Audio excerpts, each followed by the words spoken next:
এই ওয়াকার সাহেব অথবা আর্মি যদি কোনো কু করার চেষ্টা করে, জনগণ গিয়ে ক্যান্টনমেন্টের ইট খুঁজে নিয়ে আসবে। ইট আপনার ক্যাবিনেটের অলমোস্ট সকল উপদেষ্টা প্রতিদিন আপনাকে একটা আর্মি কুয়ের জুজু দেখাচ্ছে। ঠিক, আপনি সচিবালয় সংস্কার করলেই আর্মি টেক ওভার করবে।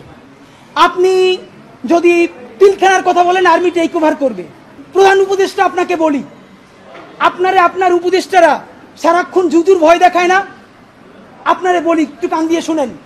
যদি ওয়াকার সাহেবের এবং আর্মি জেনারেলদের সাহস থাকে, আই রিপিট, সাহস থাকে, একটা কু কইরে দেখাইতে বলেন। ঠিক ভাইরা, ব্যাপারটা এমন না। লিথাল উইপেন যখন চলে তখন পুলিশের উইপন আর আর্মির উইপেনের পার্থক্য থাকে না, প্রত্যেকটাই জীবন কাইরে নেয়।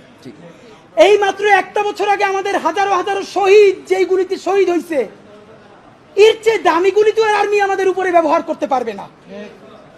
আপনি মনে রাখেন, এই ওয়াকার সাহেব অথবা আর্মি যদি কোনো কু করার চেষ্টা করে, জনগণ গিয়ে ক্যান্টনমেন্টের ইট খুঁজে নিয়ে আসবে। ইট একটা ইট ক্যান্টনমেন্টে আস্থা থাকবে না, আপনি যাইকে রাখেন।